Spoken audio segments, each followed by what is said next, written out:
Kazi na utu, tunasonga mbele.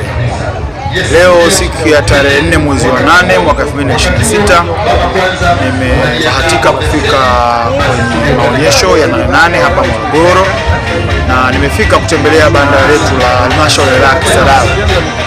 Nimevutiwa sana na maandalizi kwenye banda letu, na nipongeze sana idara ya kilimo na mifugo, imeadvance kutoka pale tulipoacha mwaka jana kuja mwaka huu.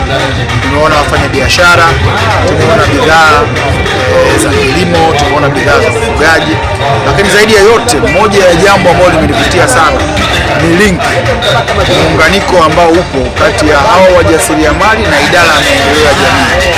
Kwa sisi halmashauri ya Kisarawe tunajivunia kwamba hao watu ambao wafanya biashara, watu wetu wa kilimo ambao wameleta bidhaa zao hapa za mashambani na za viwandani, ni ambao wana linki moja kwa moja na idara ya maendeleo, kwa maana ya kwamba ni baadhi ya vikundi ambavyo vimewezeshwa kupitia mikopo ya 10% ya halmashauri, ambao pia ni maelekezo ya Mheshimiwa Rais Daktari Samia Suluhu Hassan.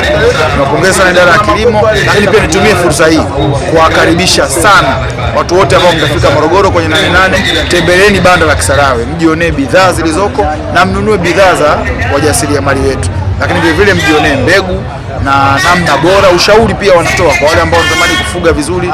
Tumeona ng'ombe pale na kilo 900, ujifunze namna gani ya kufuga kisasa. Lakini vile kwenye kilimo tumeona mboga kilimo namna ambavyo kinafanyika, lakini kwa upande wa mahindi, namna bora ya kupanga mistari ya mahindi kisasa zaidi, ambayo inapelekea mtu kuvuna takriban gunia 20 mpaka 30 kwenye eka moja.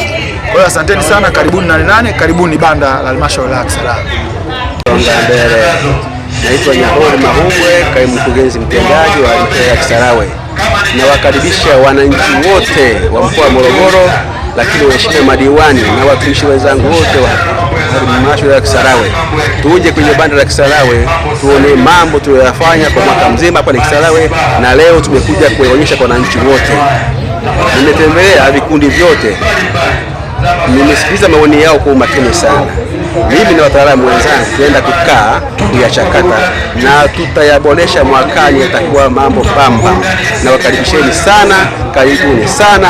Kauli mbiu ya mwaka huu ni tambua soko, zalisha kwa tija, tekeleza dira ya 2050. Kisarawe oye!